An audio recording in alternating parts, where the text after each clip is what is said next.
जनक उवाच कथं ज्ञानम् अवाप्नोति कथं मुक्तिर्भविष्यति वैराग्यं च कथं प्राप्तम् एतद् ब्रूहि मम प्रभो।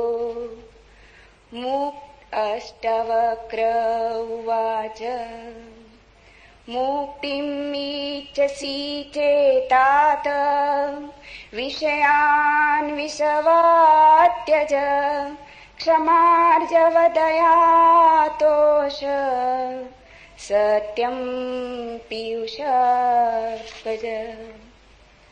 न पृथ्वी न जलं न अग्निः वायुद्यो न वा भवान् येषां साक्षिणम् आत्मानं चिद्रूपं विद्धि मुक्ते।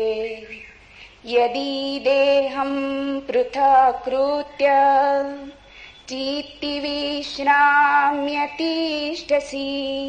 अधुनैव सुखी शान्तो बन्धमुक्तो भविष्यसि। न त्वं विप्रादिको वर्णो नाश्रमी नाक्षगोचर असङ्गोऽसि निराकारो विश्वसाक्षी सुखी भव।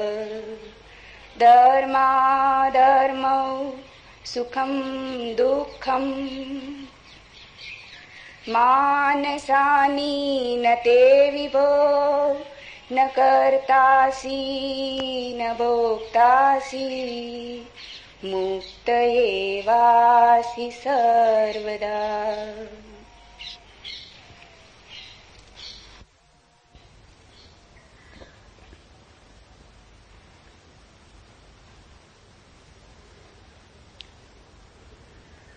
एक अनूठी यात्रा पर हम निकलते हैं।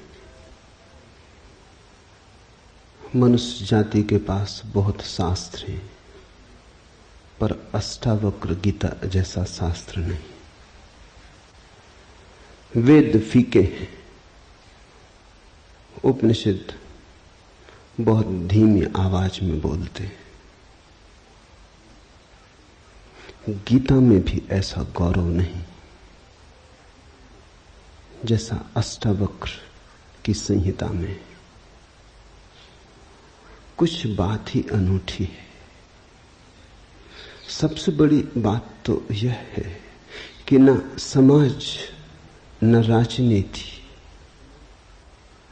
न जीवन की किसी और व्यवस्था का कोई प्रभाव अष्टावक्र के वचनों पर है। इतना शुद्ध भावातीत वक्तव्य है, समय और काल से अतीत, दूसरा नहीं। शायद इसीलिए अष्टावक्र की गीता, अष्टावक्र की संहिता का बहुत प्रभाव नहीं पड़ा। कृष्ण की गीता का बहुत प्रभाव पड़ा। पहला कारण, कृष्ण की गीता समन्वय है। सत्य की उतनी चिंता नहीं जितनी समन्वय की चिंता है। समन्वय का आग्रह इतना गहरा है कि अगर सत्य थोड़ा खो भी जाए तो कृष्ण राजी है। कृष्ण की गीता खिचड़ी जैसी है, इसलिए सभी को भाती है, क्योंकि सभी का कुछ ना कुछ उसमें मौजूद है। ऐसा कोई संप्रदाय खोजना मुश्किल है जो गीता में अपनी वाणी न खोज ले। ऐसा कोई व्यक्ति खोजना मुश्किल है जो गीता में अपने लिए कोई सहारा न खोज ले। इन सब के लिए अष्टावक्र की गीता बड़ी कठिन होगी। अष्टावक्र समन्वयवादी नहीं, सत्यवादी है। सत्य जैसा है वैसा कहा है, बिना किसी लाग लपेट के। सुनने वाले की चिंता नहीं, सुनने वाला समझेगा नहीं समझेगा इसकी भी चिंता नहीं। सत्य का ऐसा शुद्धतम वक्तव्य न पहले कहीं हुआ न फिर बाद में कभी हो सका। कृष्ण की गीता लोगों को प्रिय है क्योंकि अपना अर्थ निकाल लेना बहुत सुगम है। कृष्ण की गीता काव्यात्मक है। 2 2 5 भी हो सकते हैं, 2 2 3 भी हो सकते हैं। अष्टावक्र के साथ कोई खेल संभव नहीं, वहां 2 2 4 ही होते।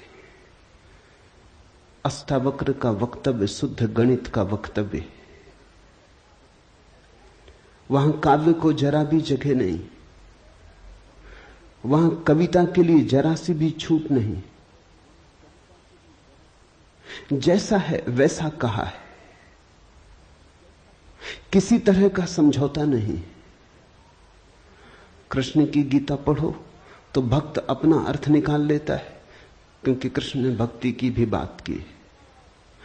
कर्मयोगी अपना अर्थ निकाल लेता है, क्योंकि कृष्ण ने कर्मयोग की भी बात की है। ज्ञानी अपना अर्थ निकाल लेता है, क्योंकि कृष्ण ने ज्ञान की भी बात की। कृष्ण कहीं भक्ति को सर्वश्रेष्ठ कहते हैं, कहीं ज्ञान को सर्वश्रेष्ठ कहते हैं, कहीं कर्म को सर्वश्रेष्ठ कहते हैं। कृष्ण का वक्तव्य बहुत राजनीतिक है। वो राजनेता थे, कुशल राजनेता थे। सिर्फ राजनेता थे इतना ही कहना उचित नहीं, कुटिल राजनीतिज्ञ थे, डिप्लोमेट थे। उनके वक्तव्य में बहुत सी बातों का ध्यान रखा गया, इसलिए सभी को गीता भा जाती है। इसलिए तो गीता पर हजारों टीकाएं हैं, अष्टावक्र पर कोई चिंता नहीं करता, क्योंकि अष्टावक्र के साथ राजी होना हो तो तुम्हें अपने को छोड़ना पड़ेगा। बेशर्त तुम अपने को न ले जा सकोगे, तुम पीछे रहोगे तो ही जा सकोगे। कृष्ण के साथ तुम अपने को ले जा सकते हो। कृष्ण के साथ तुम्हें बदलने की कोई भी जरूरत नहीं। कृष्ण के साथ तुम मौजू पड़ सकते हो। इसलिए सभी सांप्रदायिकों ने कृष्ण की गीता पर टीकाएं लिखी। शंकर ने, रामानुज ने, निम्बारक ने, बल्लभ ने, सबने अपने अर्थ निकाल लिए। कृष्ण ने कुछ ऐसी बात कही है जो बहुअर्थी है, इसलिए मैं कहता हूं काव्यात्मक है। कविता में से मन चाहे अर्थ निकल सकते हैं। कृष्ण का वक्तव्य ऐसा है जैसे वर्षा में बादल गिरते, जो चाहो देख लो। कोई देखता हाथी की सूंड, कोई चाहे गणेश जी को देख ले। किसी को कुछ भी नहीं दिखाई पड़ता, वो कहता कहां की फिजूल बातें कर रहे हो। बादल है, धुआं, इसमें कैसी आकृतियां देख रहे हो। पश्चिम में वैज्ञानिक मन के परीक्षण के लिए स्याही के धब्बे ब्लॉटिंग पेपर पर डाल देते हैं और व्यक्ति को कहते हैं देखो इसमें क्या दिखाई पड़ता है। व्यक्ति गौर से देखता है, उसे कुछ ना कुछ दिखाई पड़ता है। वहां कुछ भी नहीं, सिर्फ ब्लॉटिंग पेपर पर स्याही के धब्बे बेतरतीब फेंके गए, सोच विचार के भी फेंके नहीं गए हैं, ऐसे ही बोतल उड़ेल दी है। लेकिन देखने वाला कुछ ना कुछ खोज लेता है। जो देखने वाला खोजता है वो उसके मन में वो आरोपित कर लेता। तुमने भी देखा होगा, दीवार पर वर्षा का पानी पड़ता है, लकीरें खिंच जाती, कभी आदमी की शक्ल दिखाई पड़ती, कभी घोड़े की शक्ल दिखाई पड़ती। तुम जो देखना चाहते हो आरोपित कर लेते हो। रात के अंधेरे में कपड़ा टंगा है, भूत प्रेत दिखाई पड़ जाते। कृष्ण की गीता ऐसी ही है, जो तुम्हारे मन में है दिखाई पड़ जाएगा। तो शंकर ज्ञान देख लेते हैं, रामानुज भक्ति देख लेते हैं, तिलक कर्म देख लेते हैं, और सब अपने घर प्रसन्नचित्त लौट आते कि ठीक कृष्ण वही कहते हैं जो हमारी मान्यता है। इमर्सन ने लिखा है कि एक बार एक पड़ोसी प्लेटो की किताबें उनसे मांग के ले गया। अब प्लेटो 2000 साल पहले हुआ और दुनिया के थोड़े से अनूठे विचारकों में से एक। कुछ दिनों बाद इमर्सन ने कहा किताबें पढ़नी हो तो वापस करने। वो पड़ोसी लौटा गया। इमर्सन ने पूछा कैसी लगी। उस आदमी ने कहा कि ठीक इस आदमी प्लेटो के विचार मुझसे मिलते जुलते। कई दफे तो मुझे ऐसा लगा कि इस आदमी को मेरे विचारों का पता कैसे चल गया। प्लेटो 2000 साल पहले हुआ है। इसको शक हो रहा है कि इसने कहीं मेरे विचार तो नहीं चुरा लिए। कृष्ण में ऐसा शक बहुत बार होता है, इसलिए कृष्ण पर सदियां बीत गईं, टीकाएं चलती जाती, हर सदी अपना अर्थ खोज लेती है, हर व्यक्ति अपना अर्थ खोज लेता है। कृष्ण की गीता स्याही के धब्बों जैसी एक कुशल राजनीतिज्ञ का वक्तव्य है। अष्टावक्र की गीता में तुम कोई अर्थ ना खोज पाओगे। तुम अपने को छोड़ के चलोगे तो ही अष्टावक्र की गीता स्पष्ट होगी। अष्टावक्र का सुस्पष्ट संदेश है, उसमें जरा भी तुम अपनी व्याख्या ना डाल सकोगे, इसलिए लोगों ने टीकाएं नहीं लिखी। टीका लिखने की जगह नहीं है, तोड़ने मड़ोड़ने का उपाय नहीं है, तुम्हारे मन के लिए सुविधा नहीं है कि तुम कुछ डाल दो। अष्टावक्र ने इस तरह से वक्तव्य दिया है कि सदियां बीत गई, उस वक्तव्य में कोई कुछ जोड़ नहीं पाया, घटा नहीं पाया। बहुत कठिन है ऐसा वक्तव्य देना, शब्द के साथ ऐसी कुशलता बड़ी कठिन है। इसलिए मैं कहता हूं एक अनूठी यात्रा तुम शुरू कर रहे हो। अष्टावक्र में राजनीतिज्ञों की कोई उत्सुकता नहीं, न तिलक की, न अरविंद की, न गांधी की, न विनोबा की, किसी की कोई उत्सुकता नहीं, क्योंकि तुम अपना खेल ना खेल पाओगे। तिलक को उकसाना है देशभक्ति, उठाना है कर्म का ज्वार। कृष्ण की गीता सहयोगी बन जाती। कृष्ण हर किसी को कंधा देने को तैयार है। कोई भी चला लो गोली उनके कंधे पर रख के, वो राजी। कंधा उनका, पीछे छिपने की तुम्हें सुविधा है, और उनके पीछे से गोली चलाओ तो गोली भी बहुमूल्य मालूम पड़ती। अष्टावक्र किसी को कंधे पे हाथ भी नहीं रखने देते। इसलिए गांधी की कोई उत्सुकता नहीं, तिलक की कोई उत्सुकता नहीं, अरविंद विनोबा को कुछ लेना देना नहीं, क्योंकि तुम कुछ थोप ना सकोगे। राजनीति की सुविधा नहीं है। अष्टावक्र राजनीतिक पुरुष नहीं, ये पहली बात ख्याल में रख लेनी जरूरी है। ऐसा सुस्पष्ट खुले आकाश जैसा वक्तव्य जिसमें बादल है ही नहीं, तुम कोई आकृति देख ना पाओगे। आकृति छोड़ोगे, सब बनोगे निराकार, अरूप के साथ जोड़ोगे संबंध, तो अष्टावक्र समझ में आएंगे। अष्टावक्र समझना चाहो तो ध्यान की गहराई में उतरना होगा, कोई व्याख्या से काम होने वाला नहीं। और ध्यान के लिए भी अष्टावक्र नहीं कहते कि तुम बैठ के राम राम जपो। अष्टावक्र कहते हैं तुम कुछ भी करो वो ध्यान ना होगा। करता जहां है वहां ध्यान कैसा? जब तक करना है तब तक भ्रांति है, जब तक करने वाला मौजूद है तब तक अहंकार मौजूद है। अष्टावक्र कहते हैं साक्षी हो जाना है ध्यान।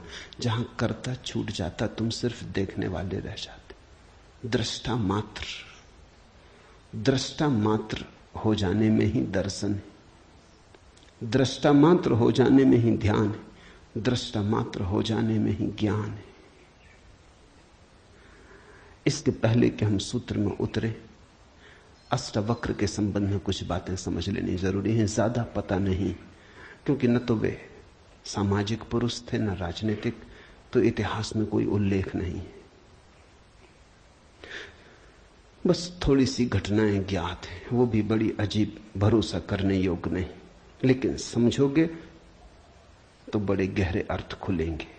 पहली घटना अष्टावक्र पैदा हुए उसके पहले की, पीछे का तो कुछ पता नहीं। गर्भ की घटना, पिता बड़े पंडित, अष्टावक्र मां के गर्भ में, पिता रोज वेद का पाठ करते और अष्टावक्र गर्भ में सुनते। एक दिन अचानक गर्भ से आवाज आती कि रुको भी, ये सब बकवास है। ज्ञान इसमें कुछ भी नहीं, बस शब्दों का संग्रह। शास्त्र में ज्ञान कहां? ज्ञान स्वयं में। शब्द में सत्य कहां? सत्य स्वयं में।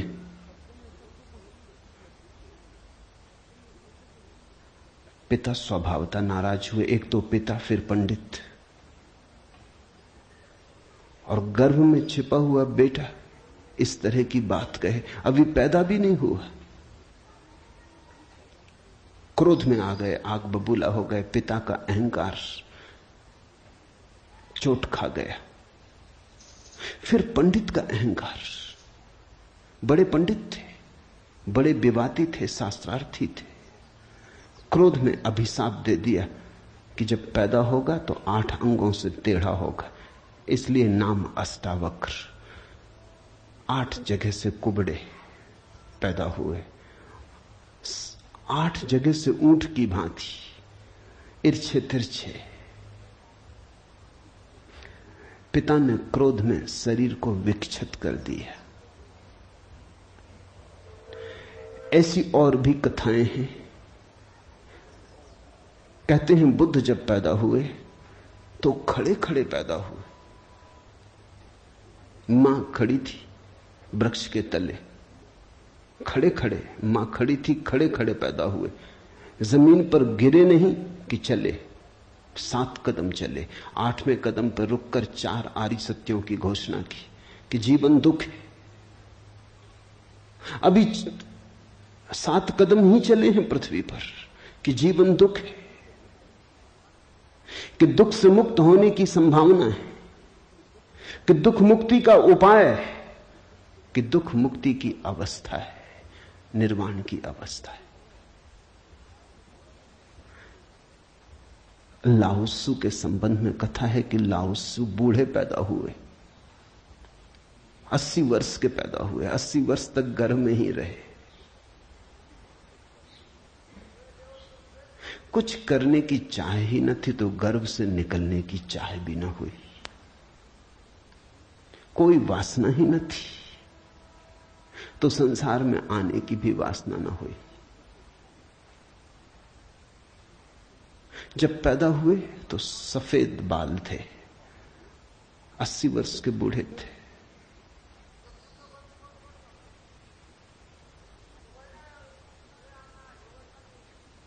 जरथुस्त्र के संबंध में कथा है कि जब जरथुस्त्र पैदा हुए तो पैदा होते से ही खिलखिला के हंसे, मगर इन सबको मात कर दिया अष्टावक्र ने।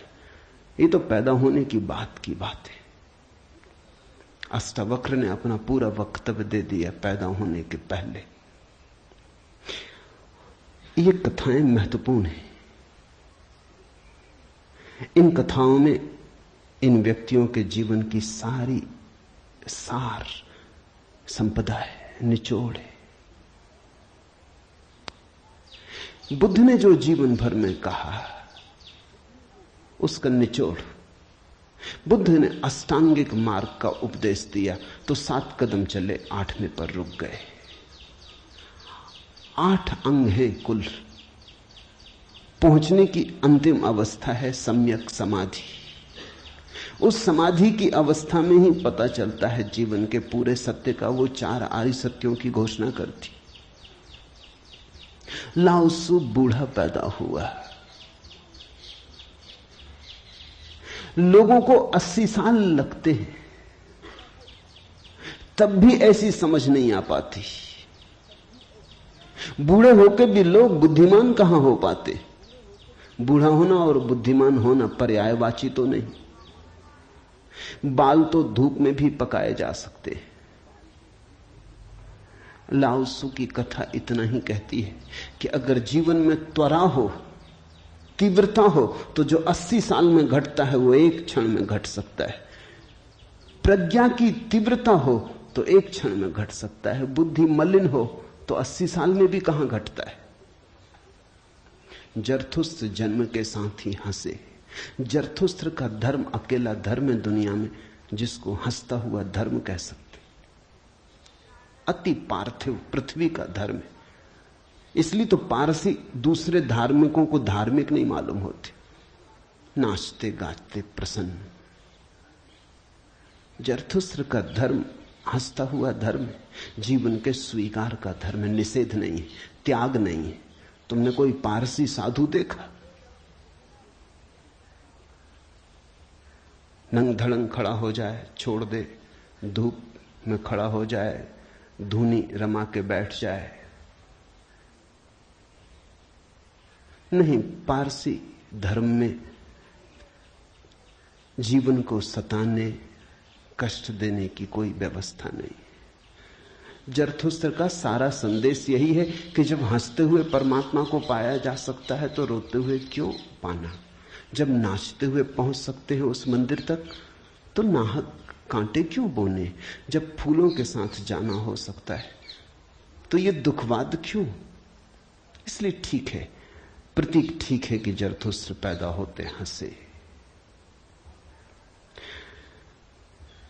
इन कथाओं में इतिहास मत खोजना, ऐसा हुआ है ऐसा नहीं है, लेकिन इन कथाओं में एक बड़ा गहरा अर्थ है।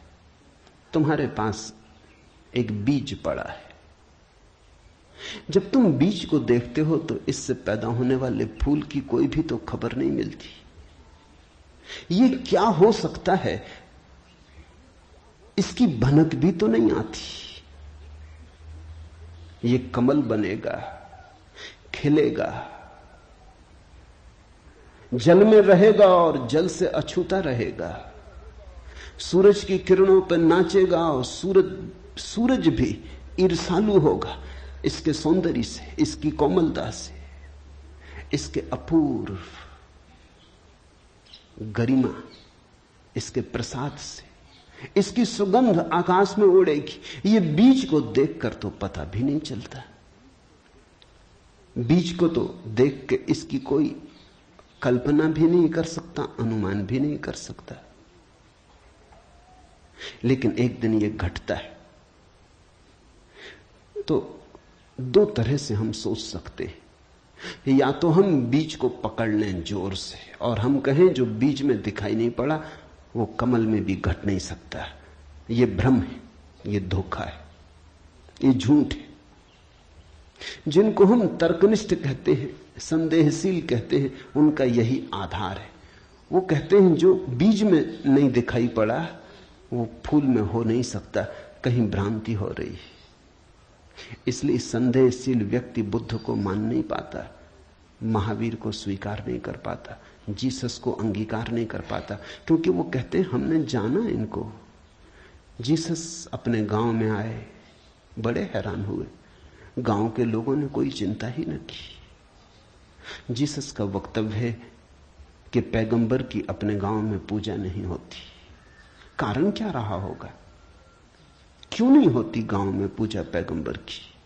गांव के लोगों ने बचपन से देखा, बड़े ही जोसेफ का लड़का है, लकड़ियां ढोते देखा, रिंदा चलाते देखा, लकड़ियां चीरते देखा, पसीने से लथपथ देखा, सड़कों पर खेलते देखा, झगड़ते देखा। गांव के लोग इसे बचपन से जानते हैं, बीज की तरह देखा। आज अचानक ये हो कैसे सकता है कि परमात्मा का पुत्र हो गए? नहीं, जिसने बीज को देखा है वो फूल को मान नहीं पाता। वो कहता है जरूर धोखा होगा, बेईमानी होगी, ये आदमी पाखंडी है। बुद्ध अपने घर वापस लौटे तो पिता, सारी दुनिया को जो दिखाई पड़ रहा था वो पिता को दिखाई नहीं पड़ा। सारी दुनिया अनुभव कर रही थी एक प्रकाश, दूर दूर तक खबरें जा रही थी, दूर देशों से लोग आने शुरू हो गए थे। लेकिन जब वो वापस बुद्ध घर आए 12 साल बाद, तो पिता ने कहा मैं तुझे अभी भी क्षमा कर सकता हूं, यद्यपि तूने काम तो बुरा किया है, सताया तो तूने हमें, अपराध तो तूने किया, लेकिन मेरे पास पिता का हृदय, मैं माफ कर दूंगा, द्वार तेरे लिए खुले, मगर फेंक ये भिक्षा का पात्र, हटा ये भिक्षु का वेश, ये सब नहीं चलेगा। तो वापस लौटा, ये राज्य तेरा है, मैं बूढ़ा हो गया, इसको कौन संभालेगा? हो गया बचपना बहुत, अब बंद करो ये सब खेल। बुद्ध ने कहा, कृपा कर मुझे देखें तो, जो गया था वो वापस नहीं आया है, ये कोई और ही आया है जो आपके घर पैदा हुआ था, वही वापस नहीं आया है, ये कोई और ही आया है, बीज फूल होके आया है। गौर से तो देखो, पिता ने कहा तू मुझे सिखाने चला है। पहले दिन से जब तू पैदा हुआ था तब से तुझे जानता हूं। किसी और को धोखा देना, किसी और को समझा लेना, भ्रम में डाल देना, मुझे तू भ्रम में न डाल पाएगा। मैं फिर कहता हूं, मैं तुझे भली भांति जानता हूं, मुझे कुछ सिखाने को चेष्टा मत कर, क्षमा करने को मैं राजी हूं। बुद्ध ने कहा, आप और मुझे जानते हैं, मैं तो स्वयं को भी नहीं जानता था, अभी अभी किरणें उतरी हैं और स्वयं को जानो। क्षमा करें, लेकिन यह मुझे कहना ही पड़ेगा कि जिसको आपने देखा वो मैं नहीं हूं, और जहां तक आपने देखा वो मैं नहीं हूं। बाहर बाहर आपने देखा, भीतर आपने कहां देखा? मैं आपसे पैदा हुआ हूं, लेकिन आपने मुझे निर्मित नहीं किया। मैं आपसे आया हूं जैसे एक रास्ते से कोई राहगीर आता है, लेकिन रास्ता और राहगीर का क्या लेना देना? कल रास्ता कहने लगे कि मैं तुझे पहचानता हूं, तू मेरे ही से तो होकर आया। ऐसे ही आप कह रहे हैं, आपके पहले भी मैं था, जन्मों जन्मों से मेरी यात्रा चल रही, आपसे गुजरा जरूर, ऐसा मैं औरों से भी गुजरा हूं, और भी मेरे पिता थे, और भी मेरी माताएं थी, लेकिन मेरा होना बड़ा अलग थलग है, कठिन है, बहुत अति कठिन है। अगर बीज देखा तो फूल पे भरोसा नहीं आता। एक तो ढंग है अश्रद्धालु का, तर्कवादी का, संदेहशील का, कि वो कहता है बीज को हम पहचानते हैं तो फूल हो नहीं सकता, हम कीचड़ को जानते हैं, उस कीचड़ से कमल हो कैसे सकता है? सब गलत, सपना होगा, भ्रांति होगी, किसी मोहजाल में पड़ गए होगे, किसी ने धोखा दे दिया, कोई जादू, कोई तिलिस्म। एक तो ये रास्ता है, एक रास्ता है श्रद्धालु का, प्रेमी का, भक्त का, सहानुभूति से भरे हृदय का। वो फूल को देखता है और फूल से पीछे की तरफ यात्रा करता है। वो कहता है जब फूल में ऐसा सुगंध हुई, जब फूल में ऐसी विभा प्रकट हुई, जब फूल में ऐसी प्रतिभा, जब फूल में ऐसा कुंवारापन दिखा, तो जरूर बीज में भी रहा होगा, क्योंकि जो फूल में हुआ है वो बीज में न हो तो हो ही नहीं सकता। ये सारी कथाएं घटी हैं, ऐसा नहीं। जिन्होंने अष्टावक्र के फूल को देखा, उनको यह ख्याल में आया कि जो आज हुआ है वो कल भी रहा होगा, छिपा था, अवगुंठित था, पर्दे में पड़ा था। जो आज है, अंत में है, वो प्रथम भी रहा होगा। जो मृत्यु के क्षण में दिखाई पड़ रहा है, वो जन्म के क्षण में भी मौजूद रहा होगा, अन्यथा पैदा कैसे होता?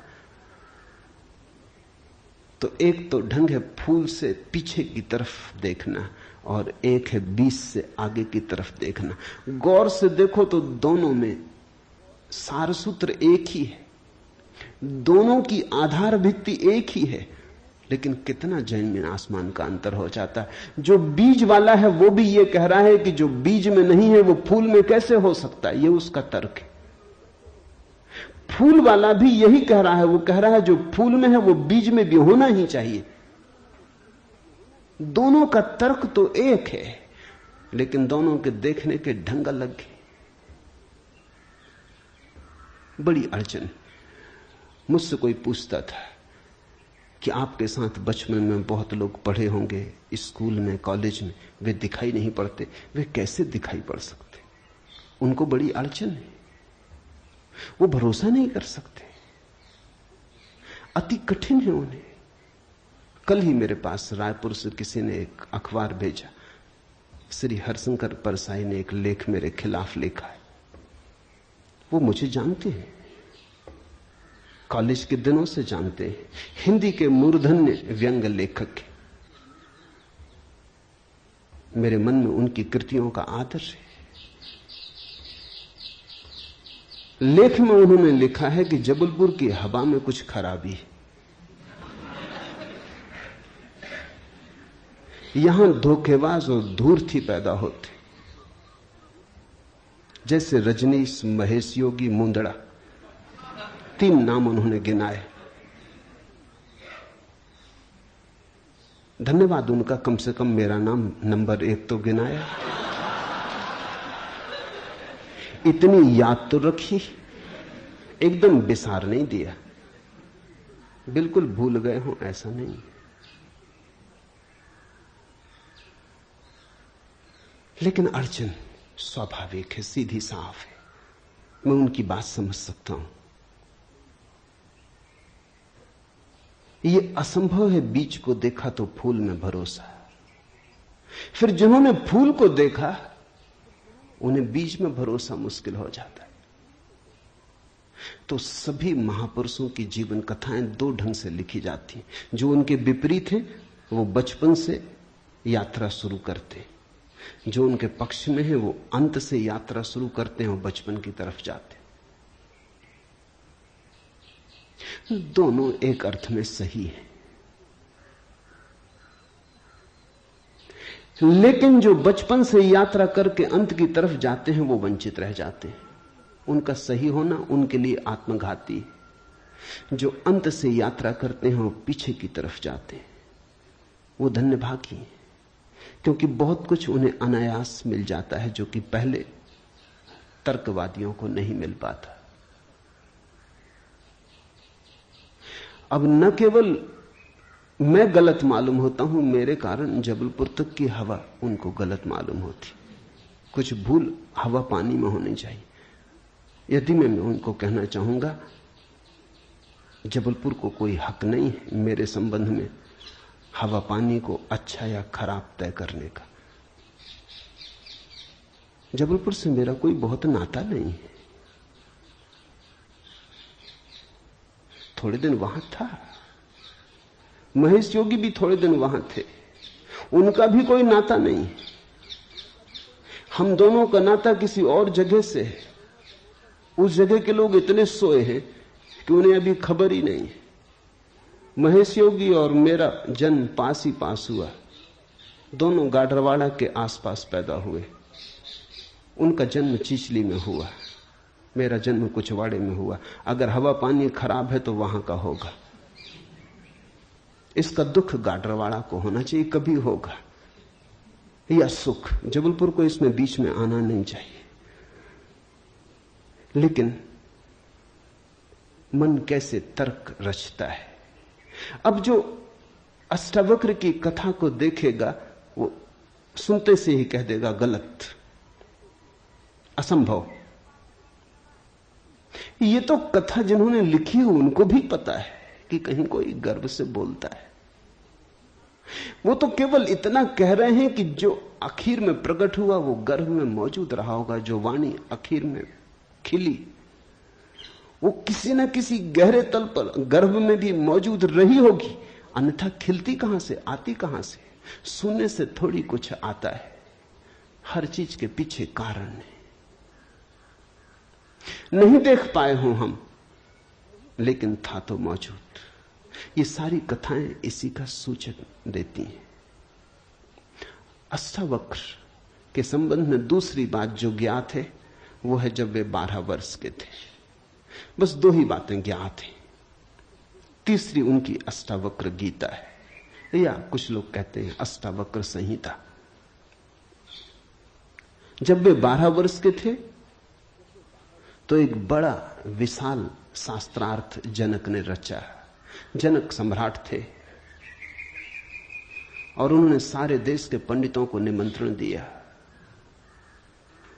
और उन्होंने 1000 गायें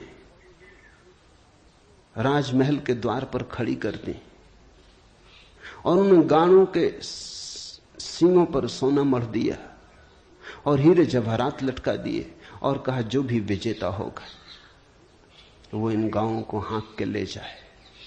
बड़ा विवाद हुआ। अष्टावक्र के पिता भी उस विवाद में गए। खबर आई सांझ होते होते कि पिता हार रहे हैं। सबसे तो जीत चुके थे, वंदिन नाम के एक पंडित से हारे जा रहे हैं। ये खबर सुन के अष्टावक्र भी राजमहल पहुंच गया। सभा सजी थी। विवाद अपनी आखिरी चरम अवस्था में था। निर्णायक घड़ी करीब आती थी। पिता के हारने की स्थिति बिल्कुल पूरी तय हो चुकी थी। अब हारे तब हारे की अवस्था थी। अष्टावक्र दरबार में भीतर चला गया। पंडितों ने उसे देखा। महापंडित इकट्ठे थे। उसका 8 अंगों से टेढ़ा मेढ़ा शरीर, वो चलता तो भी देख के लोगों को हंसी आती। उसका चलना भी बड़ा हास्यास्पद था। सारी सभा हंसने लगी। अष्टावक्र भी खिल के हंसा। जनक ने पूछा, और सब हंसते हैं वो तो मैं समझ गया क्यों हंसते, लेकिन बेटे तू क्यों हंसा? अष्टावक्र ने कहा, मैं इसलिए हंस रहा हूं कि इन चम्हारों की सभा में सत्य का निर्णय हो रहा है। बड़ा आदमी अनूठा रहा होगा। ये चम्हार यहां क्या कर रहे हैं? सन्नाटा छा गया। चम्हार? सम्राट ने पूछा, तेरा मतलब? उसने कहा, सीधी सी बात है, इनको चमड़ी ही दिखाई पड़ती है, मैं नहीं दिखाई पड़ता। मुझसे सीधा साधा आदमी खोजना मुश्किल है, वो तो इनको दिखाई ही नहीं पड़ता। इनको आड़ा टेढ़ा शरीर दिखाई पड़ता है। ये चम्हार है, ये चमड़ी के पारखी। राजन, मंदिर के टेढ़े होने से कहीं आकाश टेढ़ा होता है?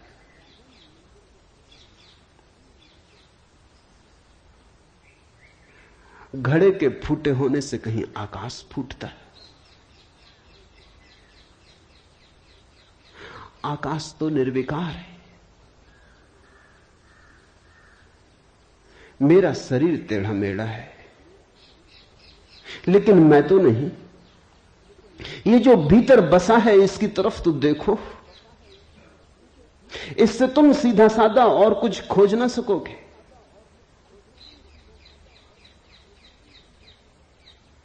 ये बड़ी चौंकाने वाली घोषणा थी। सन्नाटा छा गया होगा।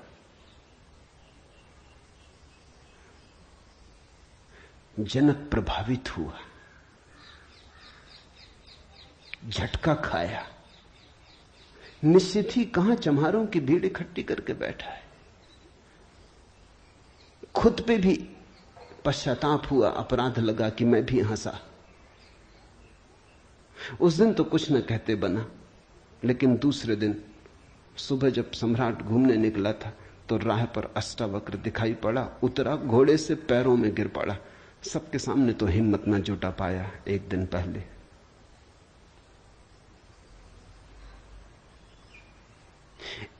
पहले तो कहा था, बेटे तू क्यों हंसता है? 12 साल का लड़का था। उम्र तौली थी, आज उम्र नहीं तौली। आज घोड़े से उतर गया, पैर पर गिर पड़ा, साष्टांग दंडवत, और कहा, पधारें राजमहल, मेरी जिज्ञासाओं का समाधान करें। हे प्रभु, आए मेरे घर। बात मेरी समझ में आ गई। रात भर मैं सो ना सका। ठीक ही कहा, शरीर को ही जो पहचानते हैं उनकी पहचान गहरी कहां। आत्मा के संबंध में विवाद कर रहे हैं और अभी भी शरीर में रस और विरस पैदा होता है, घृणा, आकर्षण पैदा होता है। मर्त्य को देख रहे हैं, अमृत की चर्चा करते हैं। धन्य भाग मेरे कि आप आए और मुझे चौंकाया, मेरी नींद तोड़ दी। अब पधारो। राजमहल में उसने बड़ी सजावट कर रखी थी। स्वर्ण सिंहासन पर बिठाया था इस 12 साल के अष्टावक्र को और उससे जिज्ञासा की, पहला सूत्र जनक की जिज्ञासा है। जनक ने पूछा है, अष्टावक्र ने समझाया है। इससे ज्यादा अष्टावक्र के संबंध में और कुछ पता नहीं है, और कुछ पता होने की जरूरत भी नहीं। काफी है, इतना बहुत है। हीरे बहुत होते भी नहीं, कंकड़ पत्थर ही बहुत होते। हीरा एक भी काफी होता है। ये दो छोटी सी घटनाएं हैं। एक तो जन्म के पहले की गर्भ से आवाज और घोषणा कि क्या पागलपन में पड़े हो, शास्त्र में उलझे हो, शब्द में उलझे हो, जागो। ये ज्ञान नहीं है, ये सब उधार है, ये सब बुद्धि का ही जाल है, अनुभव नहीं। इसमें रंच मात्र भी सार नहीं है। कब तक अपने को भरमाए रखोगे? और दूसरी घटना, राजमहल में हंसना पंडितों का और कहना अष्टावक्र का कि जीवन में देखने की दो दृष्टियां हैं, एक आत्मदृष्टि, एक चर्म दृष्टि। चम्हार चमड़ी को देखता है, प्रज्ञावान आत्मा को देखता है। तुमने गौर किया? चम्हार तुम्हारे चेहरे की तरफ देखते नहीं, वो जूते को ही देखता। असल में चम्हार जूते को देख के सब पहचान लेता तुम्हारे संबंध में कि आर्थिक हालत कैसी है, सफलता मिल रही कि विफलता मिल रही, भाग्य कैसा चल रहा, वो सब जूते में लिखा है। जूते की सिलवटें कह देती, जूते की दशा कह देती, जूते में तुम्हारी आत्मकथा लिखी। चम्हार पढ़ लेता। जूते में चमक, जूते का ताजा और नया होना चम्हार तुमसे प्रसन्नता से मिलता है। जूता ही उसके लिए तुम्हारी आत्मा का सबूत है। दर्जी कपड़े देखता है, तुम्हारा कोट कपड़ा देख के समझ लेता हालत कैसी। सबकी अपनी बंधी हुई दृष्टियां हैं। सिर्फ आत्मवान ही आत्मा को देखता है, उसकी कोई दृष्टि नहीं है, उसके पास दर्शन है। एक छोटी घटना और जो अष्टावक्र के जीवन से संबंधित नहीं, रामकृष्ण और विवेकानंद के जीवन से संबंधित है, लेकिन अष्टावक्र से उसका जोड़ है। फिर हम सूत्रों में प्रवेश करें। विवेकानंद रामकृष्ण के पास आए तब उनका नाम नरेंद्रनाथ था। विवेकानंद तो बाद में रामकृष्ण ने उनको पुकारा। जब आए रामकृष्ण के पास तो अति विवादी थे, नास्तिक थे, तर्कवादी थे, हर चीज के लिए प्रमाण चाहते थे। कुछ चीजें हैं जिनके लिए कोई प्रमाण नहीं, मजबूरी है। परमात्मा के लिए कोई प्रमाण नहीं है और प्रमाण नहीं। प्रेम के लिए कोई प्रमाण नहीं है और प्रमाण नहीं। सौंदर्य के लिए कोई प्रमाण नहीं है और प्रमाण नहीं है। अगर मैं कहूं देखो ये खजूरेना के वृक्ष कैसे सुंदर, और तुम कहो हमें तो कोई सौंदर्य दिखाई नहीं पड़ता, वृक्ष जैसे वृक्ष, सिद्ध करें मुश्किल हो जाएगी। कैसे सिद्ध करें कि सुंदर है? सुंदर होने के लिए सौंदर्य की परख चाहिए और तो कोई उपाय नहीं। आंख चाहिए और तो कोई उपाय नहीं। कहते हैं मजनू ने कहा कि लैला को जानना हो तो मजनू की आंख चाहिए। ठीक कहा। लैला को देखने का और कोई उपाय ही नहीं।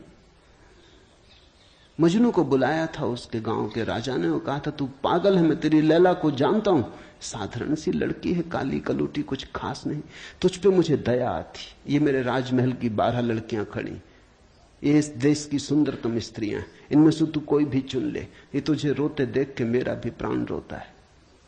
उसने देखा और उसने कहा इनमें तो लैला कोई भी नहीं। ये तो लैला के मुकाबले तो दूर, उसके चरण की धूल भी नहीं। सम्राट कहने लगा मजनू तू पागल है। मजनू ने कहा यह हो सकता है, लेकिन एक बात आपसे कहना चाहता हूं, लैला को देखना हो तो मजनू की आंख चाहिए।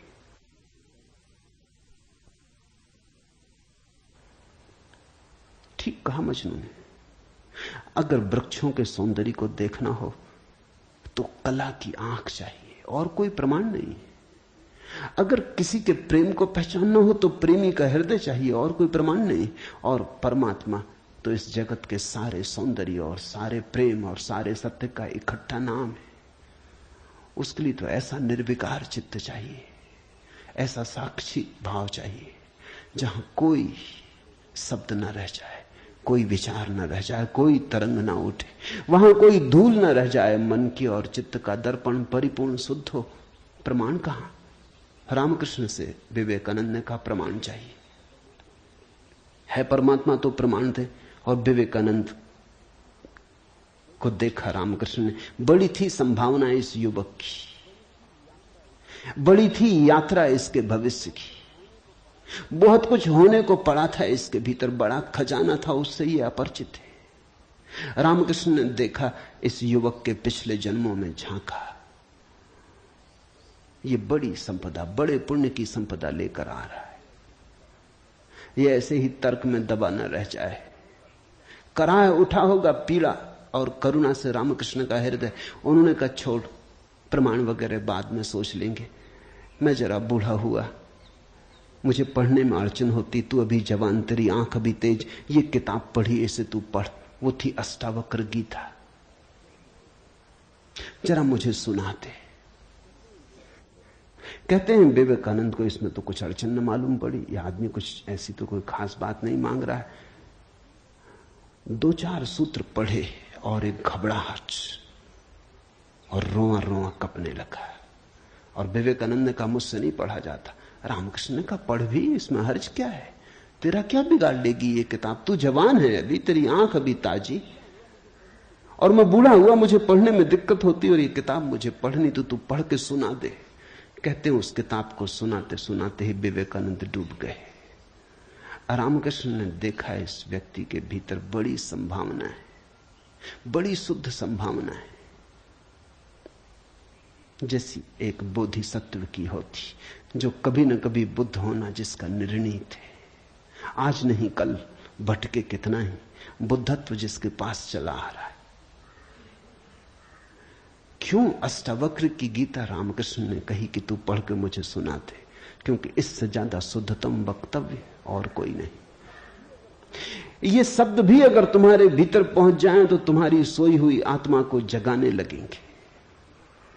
ये शब्द तुम्हें तरंगायित करेंगे, ये शब्द तुम्हें आह्लादित करेंगे, ये शब्द तुम्हें झकझोरेंगे। इन शब्दों के साथ क्रांति घटित हो सकती। अष्टावक्र की गीता को मैंने यूं ही नहीं चुना है और जल्दी नहीं चुना, बहुत देर करके चुना है, सोच विचार के। दिन थे जब मैं कृष्ण की गीता पर बोला, क्योंकि भीड़ भाड़ मेरे पास थी। भीड़ भाड़ के लिए अष्टावक्र गीता का कोई अर्थ न था। बड़ी चेष्टा करके भीड़ भाड़ से छुटकारा पाया है। अब तो थोड़े से विवेकानंद यहां हैं, अब तो उनसे बात करनी है जिनकी बड़ी संभावना है। उन थोड़े से लोगों के साथ मेहनत करनी है जिनके साथ मेहनत का परिणाम हो सकता है। अब हीरे तराशने, कंकड़ पत्थरों पर यह छेनी खराब नहीं करनी, इसलिए चुनी है अष्टावक्र की गीता। तुम तैयार हुए हो इसलिए चुनी। पहला सूत्र, जनक ने कहा, हे प्रभु, पुरुष ज्ञान को कैसे प्राप्त होता है और मुक्ति कैसे होगी और वैराग्य कैसे प्राप्त होगा, यह मुझे कहिए। एतत् मम ब्रूहि प्रभो, मुझे समझाएं प्रभु। 12 साल के लड़के से सम्राट जनक का कहना, हे प्रभु, भगवान मुझे समझाएं। एतत् मम ब्रूहि, मुझे ना समझ को कुछ समझ दें, मुझे अज्ञानी को जगाएं। 3 प्रश्न पूछे हैं। कथम ज्ञानम, कैसे होगा ज्ञान? साधारणता तो हम सोचेंगे कि यह भी कोई पूछने की बात है, किताबों में भरा पड़ा है। जनक भी जानता था किताबों में भरा पड़ा है वो ज्ञान नहीं, वो केवल ज्ञान की धूल है, राख है। ज्ञान की ज्योति जब जलती है तो पीछे राख छूट जाती है, राख इकट्ठी होती चली जाती, शास्त्र बन जाती। वेद राख है। कभी जलते हुए अंगारे थे, ऋषियों ने उन्हें अपनी आत्मा में जलाया था, फिर राख रह गए। फिर राख संयोजित की जाती, संग्रहित की जाती, सुव्यवस्थित की जाती। जैसे जब आदमी मर जाता है तो हम उसकी राख इकट्ठी कर लेते हैं, उसको फूल कहते हैं। बड़े मजेदार लोग हैं जिंदगी में जिसको फूल नहीं कहा। उसकी हड्डी वड्डियां इकट्ठी कर लाते हैं, कहते फूल संजोला है, फिर संभाल कर रखते, मंजूसा बनाते। जिसको जिंदगी में कभी फूल का आदर नहीं दिया, जिसको जिंदगी में कभी फूल की तरह देखा नहीं, जब मर जाता है आदमी पागल है, तब उसकी हड्डी को, राख को फूल कहते। ऐसे ही जब कोई बुद्ध जीवित होता है तब तुम सुनते नहीं। जब कोई महावीर तुम्हारे बीच से गुजरता है तब तुम नाराज होते हो। लगता है यह आदमी तुम्हारे सपने तोड़ रहा है या तुम्हारी नींद में दखल डाल रहा है। ये कोई जगाने का वक्त है? अभी अभी तो सपना आना शुरू हुआ था, अभी अभी तो जरा जीतना शुरू किया था जिंदगी में, अभी अभी तो दांव ठीक लगने लगे थे, तीर ठीक ठीक जगह पड़ने लगा था, और ये सज्जन आ गए, ये कहते हैं सब आसार है। अभी अभी तो चुनाव जीते थे, पद पे पहुंचने का रास्ता बना था, और ये महापुरुष आ गए, ये कहते हैं ये सब सपना है, इसमें कुछ सार नहीं, मौत आएगी सब छीन लेगी। छोड़ो भी, जब मौत आएगी तब देखेंगे, बीच में तो इस तरह की बातें मत उठाओ। लेकिन जब महावीर मर जाते, बुद्ध मर जाते, तब उनकी राख को हम इकट्ठी कर लेते हैं, फिर हम धम्म पद बनाते, वेद बनाते, फिर हम पूजा के फूल चढ़ाते। जनक भी जानता था कि शास्त्रों में सूचनाएं भरी पड़ी, लेकिन उसने पूछा कथम ज्ञानम, कैसे होगा ज्ञान? क्योंकि कितना ही जान लो ज्ञान तो होता ही नहीं। जानते जाओ, शास्त्र कंठस्थ कर लो, तोते बन जाओ, एक एक सूत्र याद हो जाए, पूरे वेद स्मृति में छप जाएं, फिर भी ज्ञान तो होता नहीं। कथम ज्ञानम, कैसे होता ज्ञान? कथम मुक्ति, मुक्ति कैसे होगी? क्योंकि जिसको तुम ज्ञान कहते हो वो तो बांध लेता उल्टे, मुक्त कहां करता। ज्ञान तो वही है जो मुक्त करे। जीसस ने कहा है सत्य वही है जो मुक्त करे, ज्ञान तो वही है जो मुक्त करे। ये ज्ञान की कसौटी है। पंडित मुक्त तो दिखाई नहीं पड़ता, बंधा दिखाई पड़ता है, मुक्ति की बातें करता है, मुक्त दिखाई नहीं पड़ता है, हजार बंधनों में बंधा हुआ मालूम पड़ता है। तुमने कभी गौर किया, तुम्हारे तथाकथित संत तुमसे भी ज्यादा बंधे हुए मालूम पड़ते।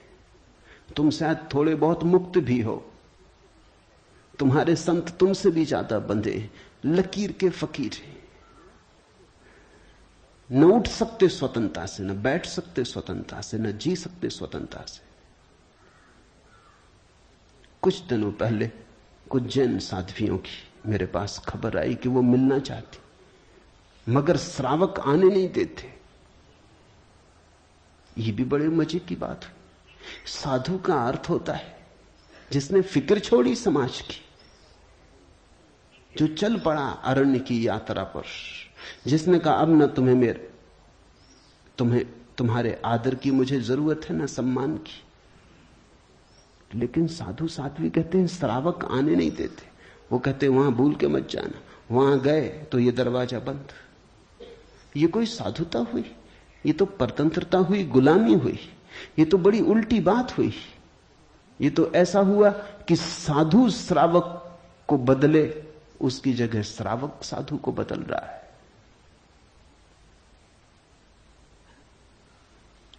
एक मित्र ने आके मुझे कहा, एक जैन साध्वी आपकी किताबें पढ़ती लेकिन चोरी से। टेप भी सुनना चाहती लेकिन चोरी से। और अगर कभी किसी के सामने आपका नाम भी ले दो तो वो इस तरह हो जाती जैसे उसने कभी आपका नाम सुना ही नहीं।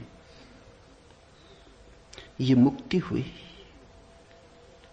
जनक ने पूछा कथम मुक्ति, कैसे होती मुक्ति, क्या है मुक्ति? उस ज्ञान को मुझे समझाएं जो मुक्त कर देता है। स्वतंत्रता मनुष्य की सबसे महत्वपूर्ण आकांक्षा है। सब पालो लेकिन गुलामी अगर रही तो छिदती है। सब मिल जाए, स्वतंत्रता न मिले तो कुछ भी नहीं मिला। मनुष्य चाहता है खुला आकाश, कोई सीमा ना हो। वो मनुष्य की अंतरतम निगूढ़तम आकांक्षा है, जहां कोई सीमा ना हो, कोई बाधा ना हो। इसी को परमात्मा होने की आकांक्षा कहो, मोक्ष की आकांक्षा कहो। हमने ठीक शब्द चुना है, मोक्ष। दुनिया की किसी भाषा में ऐसा प्यारा शब्द नहीं। स्वर्ग, फिरदौस, इस तरह के शब्द हैं, लेकिन उन शब्दों में मोक्ष की कोई धुन नहीं है। मोक्ष का संगीत ही अनूठा है। उसका अर्थ ही केवल इतना है, ऐसी परम स्वतंत्रता जिस पर कोई बाधा नहीं है। स्वतंत्रता इतनी शुद्ध कि जिस पे कोई सीमा नहीं। पूछा जनक ने कैसे होगी मुक्ति और कैसे होगा वैराग्य? हे प्रभु मुझे समझाकर कहिए। अष्टावक्र ने गौर से देखा होगा जनक की तरफ, क्योंकि गुरु के लिए वही पहला काम है कि जब कोई जिज्ञासा करे तो वो गौर से देखे जिज्ञासा किस स्रोत से आती, पूछने वाले ने क्यों पूछा है। उत्तर तो तभी सार्थक हो सकता है जब प्रश्न क्यों किया गया है वो समझ में आ जाए, वो साफ हो जाए। ध्यान रखना, सद्ज्ञान को उपलब्ध व्यक्ति, सद्गुरु तुम्हारे प्रश्न का उत्तर नहीं देता, तुम्हें उत्तर देता है। तुम क्या पूछते हो इसकी फिक्र कम है, तुमने क्यों पूछा है, तुम्हारे पूछने के पीछे अंतर चेतन में छिपा हुआ जाल क्या है, तुम्हारे प्रश्नों की आड़ में वस्तुतः कौन सी आकांक्षा छिपी है।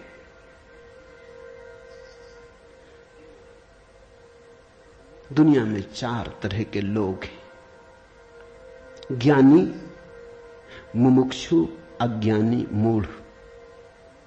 और दुनिया में 4 ही तरह की जिज्ञासाएं होती। ज्ञानी की जिज्ञासा तो निशब्द होती,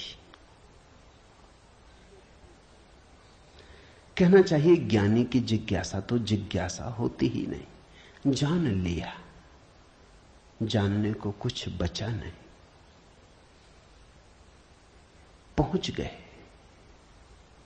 चित्त निर्मल हुआ, शांत हुआ, घर लौट आए, विश्राम में आ गए। तो ज्ञानी की जिज्ञासा तो जिज्ञासा जैसी होती ही नहीं। इसका यह अर्थ नहीं कि ज्ञानी सीखने को तैयार नहीं होता। ज्ञानी तो सरल छोटे बच्चे की भांति हो जाता है, सदा तत्पर सीखने को। जितना ज्यादा तुम सीख लेते हो उतनी ही सीखने की तत्परता बढ़ जाती। जितने तुम सरल और निष्कपट होते चले जाते हो उतने ही सीखने के लिए तुम खुल जाते हो। आए हवाएं तुम्हारे द्वार खुले पाती, आए सूरज तुम्हारे द्वार पर दस्तक नहीं देनी पड़ती, आए परमात्मा तुम्हें सदा तत्पर पाता है। ज्ञानी ज्ञान को संग्रहित नहीं करता, ज्ञानी सिर्फ ज्ञान की क्षमता को उपलब्ध होता है। इस बात को ठीक से समझ लेना, क्योंकि पीछे यह काम पड़ेगी। ज्ञानी का केवल इतना ही अर्थ है कि जो जानने के लिए बिल्कुल खुला है, जिसका कोई पक्षपात नहीं, जानने के लिए जिसके पास कोई पर्दा नहीं, जिसके पास जानने के लिए कोई पूर्व नियोजित योजना ढांचा नहीं। ज्ञानी का अर्थ है ध्यानी, जो ध्यानपूर्ण है। तो देखा होगा अष्टावक्र ने गौर से जनक में झांक के, ये व्यक्ति ज्ञानी तो नहीं, ये ध्यान को तो उपलब्ध नहीं हुआ है, अन्यथा इसकी जिज्ञासा मौन होती, उसमें शब्द ना होते। बुद्ध के जीवन में उल्लेख है, एक फकीर मिलने आया, एक साधु मिलने आया, एक परिव्राजक घुमक्कड़। उसने आके बुद्ध से कहा, पूछने योग्य शब्द मेरे पास नहीं, क्या पूछना चाहता हूं उसे शब्दों में बांधने की मेरे पास कोई कुशलता नहीं। आप तो जानते ही हैं, समझ लें, जो मेरे योग को कहते हैं, ये ज्ञानी की जिज्ञासा है। बुद्ध चुप बैठे रहे, उन्होंने कुछ भी ना कहा। घड़ी भर बाद जैसे कुछ घटा, वो जो आदमी चुपचाप बैठा बुद्ध की तरफ देखता रहा था, उसकी आंख से आंसुओं की धार लग गई, चरणों में झुका, नमस्कार किया और कहा, धन्यवाद, खूब धन्यभागी हूं, जो लेने आया था आपने दिया। वो उठ के चला भी गया, उसके चेहरे पे अपूर्व आभा थी, वो नाचता हुआ गया। बुद्ध के आसपास के शिष्य बड़े हैरान हुए। आनंद ने पूछा, बनते भगवान, पहेली हो गई। पहले तो याद नहीं, कहता है कि मुझे पता नहीं कैसे पूछूं, पता नहीं किन शब्दों में पूछूं, ये भी पता नहीं क्या पूछने आया हूं। फिर आप तो जानते ही हैं सब, देख लें, मुझे जो मेरे लिए जरूरी हो कह दें। पहले तो ये आदमी ही जरा पहेली था, ये कोई ढंग हुआ पूछने का? और जब तुम्हें यही पता नहीं कि क्या पूछना, तो पूछना ही क्यों? पूछना क्या? खूब रही। फिर यही बात खत्म ना हुई, आप चुप बैठे सो चुप बैठे रह गए। आपको ऐसा कभी मौन देखा नहीं? कोई पूछता तो आप उत्तर देते। कभी कभी तो ऐसा होता, कोई नहीं भी पूछता तो भी आप उत्तर देते। आपकी करुणा सदा बहती रहती। क्या हुआ अचानक कि आप चुप रह गए और आंख बंद हो गई? और फिर क्या रहस्य में घटा कि वो आदमी रूपांतरित होने लगा? हमने उसे बदलते देखा, हमने उसे किसी और ही रंग में डूबते देखा, उसमें मस्ती आते देखी। वो नाचता हुआ गया है, आंसुओं से भरा हुआ, गदगद आह्लादित, वो चरणों में झुका, उसकी सुगंध हमें भी छुई। ये हुआ क्या? आप कुछ बोले नहीं, उसने सुना कैसे? और हम तो इतने दिनों से, वर्षों से आपके पास, हम पर आपकी कृपा कम है क्या? ये प्रसाद जो उसे दिया हमें क्यों नहीं मिलता? लेकिन ध्यान रहे, उतना ही मिलता है जितना तुम ले सकते हो। बुद्ध ने कहा, सुनो, घोड़े, आनंद से घोड़े की बात की, क्योंकि आनंद छत्री था, बुद्ध का चचेरा भाई था, और बचपन से ही घोड़े का बड़ा शौक था, उसे घुड़सवार था, प्रसिद्ध घुड़सवार था, प्रतियोगी था बड़ा। उसने कहा, सुन आनंद, बुद्ध ने कहा, घोड़े 4 प्रकार के होते। एक तो मारो भी तो भी टस से मस नहीं होते, रद्दी से रद्दी घोड़े, जितना मारो उतना ही हठ योगी हो जाते हैं, बिल्कुल हट बांध के खड़े हो जाते। तुम मारो तो वो जिद बना लेते हैं कि देखें कौन जीतता। फिर दूसरे तरह के घोड़े होते हैं, मारो तो चलते हैं, न मारो तो नहीं चलते, कम से कम पहले से बेहतर। फिर तीसरे तरह के घोड़े होते हैं, कोड़ा फटकारो, मारना काफी जरूरी नहीं, सिर्फ कोड़ा फटकारो, आवाज काफी, और भी कुलीन होते, दूसरे से भी बेहतर। फिर आनंद, तुझे जरूर पता होगा, ऐसे भी घोड़े होते हैं कि कोड़े की छाया देख के भागते हैं, फटकारना भी नहीं पड़ता। ये ऐसा ही घोड़ा था, छाया काफी। अष्टावक्र ने देखा होगा गौर से, जब तुम आके मुझसे कुछ पूछते हो तो तुम्हारे प्रश्न से ज्यादा महत्वपूर्ण सवाल तुम हो। कभी कभी तुम्हें भी ऐसा लगता होगा कि तुमने जो नहीं पूछा था वो मैंने उत्तर दिया है, और कभी कभी तुम्हें ऐसा भी लगता होगा कि शायद मैं टाल गया तुम्हारे प्रश्न को, बचाव कर गया, कुछ और उत्तर दे गया हूं। लेकिन सदा तुम्हारी भीतरी जरूरत ज्यादा महत्वपूर्ण। तुम क्या पूछते हो ये उतना महत्वपूर्ण नहीं, क्योंकि तुम्हें खुद ही ठीक पता नहीं तुम क्या पूछते हो, क्यों पूछते हो। उत्तर वही दिया जाता है जिसकी तुम्हें जरूरत है। तुम्हारे पूछने से कुछ तय नहीं होता। देखा होगा अष्टावक्र ने ज्ञानी तो नहीं है जनक, अज्ञानी है फिर क्या? अज्ञानी भी नहीं है, क्योंकि अज्ञानी तो अकड़ा से भरा होता है। अज्ञानी तो झुकना जानता ही नहीं। ये तो मुझ 12 साल की उम्र के लड़के के पैरों में झुक गया, साष्टांग दंडवत की। ये अज्ञानी के लिए असंभव है। अज्ञानी तो समझता है कि मैं जानता ही हूं, मुझे कौन समझाएगा।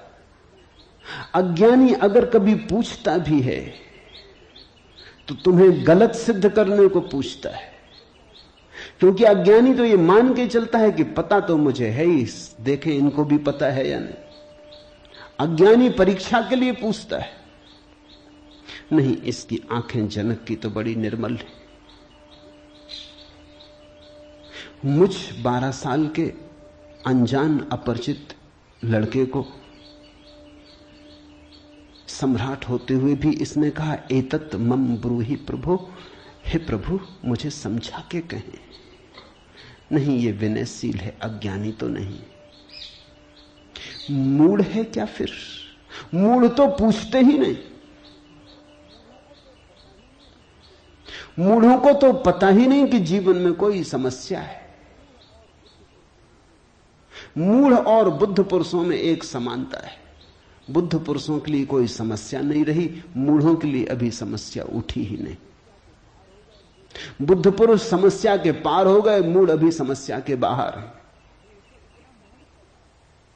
मूढ़ तो इतना मूर्छित है कि उसे कहां सवाल कथम ज्ञानम, मूढ़ पूछेगा कथम मुक्ति। मूढ़ पूछेगा कैसे होगा वैराग्य, मूढ़ पूछेगा असंभव। मूढ़ अगर पूछेगा भी तो पूछता है राग में सफलता कैसे मिलेगी। मूढ़ अगर पूछता भी है तो पूछता है संसार में और थोड़े ज्यादा दिन कैसे रहना हो जाए, मुक्ति। नहीं, मूढ़ पूछता है बंधन सोने के कैसे बने, बंधन में हीरे जवाहरात कैसे जड़े। मूढ़ पूछता भी है तो ऐसी बातें पूछता है। ज्ञान, मूढ़ तो मानता ही नहीं कि ज्ञान हो सकता है, वो तो संभावना को स्वीकार नहीं करता। वो तो कहता कैसा ज्ञान। मूढ़ तो पशुवत जीता है। नहीं, ये जनक मूढ़ भी नहीं है, मुमुक्षु है। मुमुक्षु शब्द समझना जरूरी है। मोक्ष की आकांक्षा, मुमुक्षा। अभी मोक्ष के पास नहीं पहुंचा, ज्ञानी नहीं है।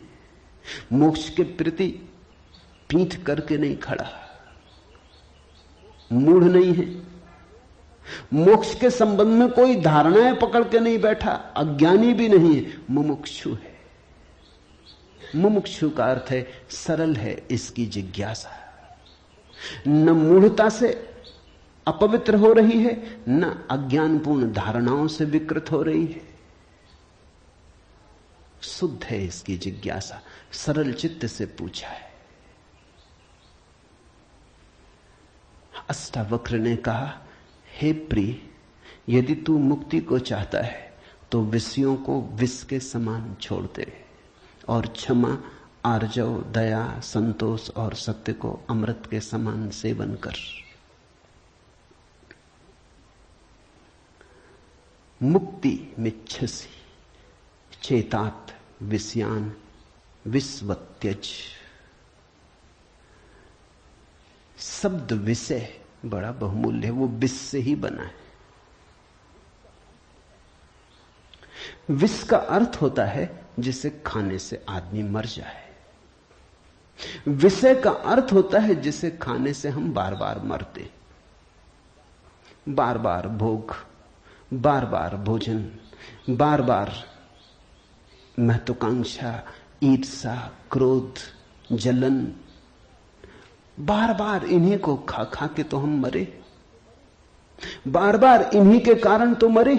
अब तक हमने जीवन में जीवन कहां जाना, मरने को ही जाना है। अब तक हमारा जीवन, जीवन की प्रज्वलित ज्योति कहां, मृत्यु का ही धुआं है। जन्म से लेकर मृत्यु तक हम मरते ही तो हैं, धीरे धीरे, जीते कहां, रोज रोज मरते। जिसको हम जीवन कहते हैं वो एक सतत मरने की प्रक्रिया है। अभी हमें जीवन का तो पता ही नहीं, तो हम जिएंगे कैसे? ये शरीर तो रोज क्षीण होता चला जाता है, ये बल तो रोज खोता चला जाता है, ये भोग और विषय तो रोज हमें चूसते चले जाते, जरा जीर्ण करते चले जाते। ये विषय और कामनाएं तो छेदों की तरह, इनसे हमारी ऊर्जा और आत्मा रोज बहती चली जाती, आखिर में घड़ा खाली हो जाता, उसको हम मृत्यु कहते। तुमने कभी देखा, अगर छिद्र वाले घड़े को कुएं में डालो तो जब तक घड़ा पानी में डूबा होता है भरा मालूम पड़ता है। उठाओ पानी के ऊपर, खींचो रस्सी, बस खाली होना शुरू हुआ। जोर का शोरगुल होता है, उसी को तुम जीवन कहते हो। जलधारें गिरने लगती, उसी को तुम जीवन कहते हो। और घड़ा जैसे जैसे पास आता है, हाथ के खाली होता चला जाता। जब हाथ में आता है तो खाली घड़ा, जल की एक बूंद भी नहीं। ऐसा ही हमारा जीवन है। बच्चा पैदा नहीं हुआ, भरा मालूम होता है। पैदा हुआ कि खाली होना शुरू हुआ। जन्म का पहला दिन मृत्यु का पहला दिन है, खाली होने लगा। एक दिन मरा, 2 दिन मरा, 3 दिन मरा। जिनको तुम जन्मदिन कहते हो अच्छा हो, मृत्यु दिन कहो तो ज्यादा सत्यतर होगा। 1 साल मर जाते हो, उसको कहते हो चलो एक जन्मदिन आ गया।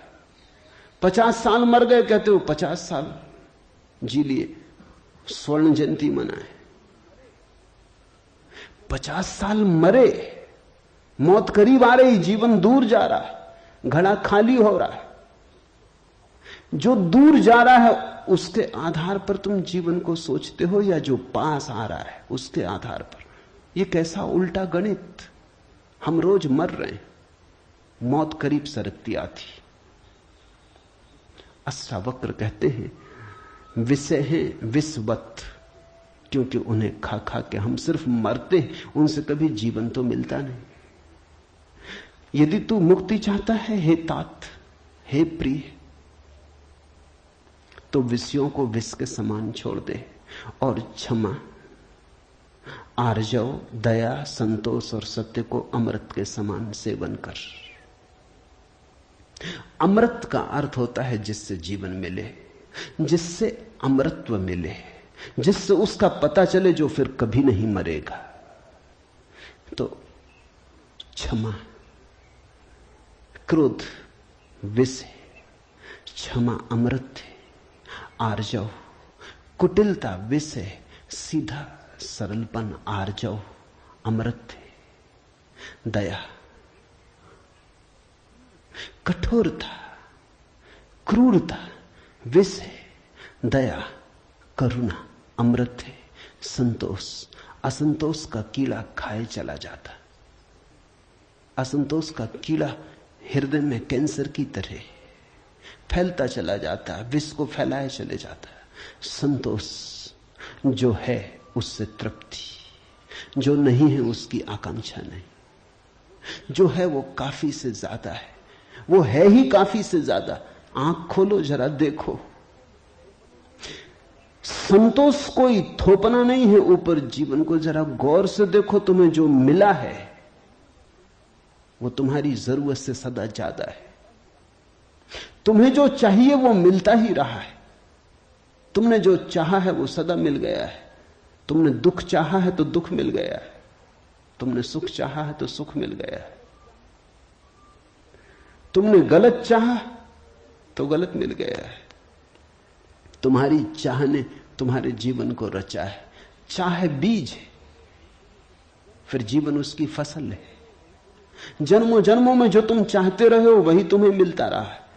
कई बार तुम सोचते हो हम कुछ और चाह रहे हैं, जब मिलता है तो कुछ और मिलता है। तो तुम्हारे चाहने में भूल नहीं हुई है, सिर्फ तुमने चाहने के लिए गलत शब्द चुन लिया था। जैसे तुम चाहते हो सफलता, मिलती है विफलता, तुम कहते हो विफलता मिल रही, चाही तो सफलता थी। लेकिन जिसने सफलता चाही उसने विफलता को स्वीकार कर ही लिया। वो विफलता से भीतर डर ही गया है। विफलता के कारण ही तो सफलता चाह रहा है। और जब जब सफलता चाहेगा तब तक विफलता का ख्याल आएगा। विफलता का ख्याल भी मजबूत होता चला जाएगा। सफलता तो कभी मिलेगी, लेकिन रास्ते पर यात्रा तो विफलता में ही बीतेगी। विफलता का भाव संघरीभूत होगा। वो इतना संघरीभूत हो जाएगा कि वही एक दिन प्रकट हो जाएगा। तब तुम कहते हो कि हमने तो सफलता चाही थी, लेकिन सफलता के चाहने में तुमने विफलता को चाह लिया। लाओजू ने कहा है सफलता चाही विफलता मिलेगी। अगर सचमुच सफलता चाहिए हो, सफलता चाहना ही मत, फिर तुम्हें कोई विफल नहीं कर सकता। तुम कहते हो हमने सम्मान चाहा था, अपमान मिल रहा है। सम्मान चाहता ही वही व्यक्ति है जिसका अपने प्रति कोई सम्मान नहीं। वही तो दूसरों से सम्मान चाहता है। अपने प्रति जिसका अपमान है वही तो दूसरों से अपने अपमान को भर लेना चाहता है, ढांक लेना चाहता है। सम्मान की आकांक्षा इस बात की खबर है कि तुम अपने भीतर अपमानित अनुभव कर रहे हो। तुम्हें अनुभव हो रहा है कि मैं कुछ भी नहीं हूं, दूसरे मुझे कुछ बना दे, सिंहासन पे बिठा दे, फताकाएं फहरा दे, झंडे उठा ले मेरे नाम के, दूसरे कुछ कर दे। तुम भिखमंगे हो। तुमने अपना अपमान तो खुद कर लिया जब तुमने सम्मान चाहा, और यह अपमान गहन होता जाएगा। लाओसू कहता है मेरा कोई अपमान नहीं कर सकता क्योंकि मैं सम्मान चाहता ही नहीं। यह सम्मान को पा लेना है। लाओजू कहता है मुझे कोई हरा नहीं सकता क्योंकि जीत की हमने बात ही छोड़ दी, अब हराओगे कैसे?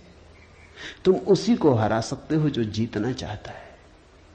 अब ये जरा उलझा हुआ हिसाब है। इस दुनिया में सम्मान उन्हें मिलता है जिन्होंने सम्मान नहीं चाहा।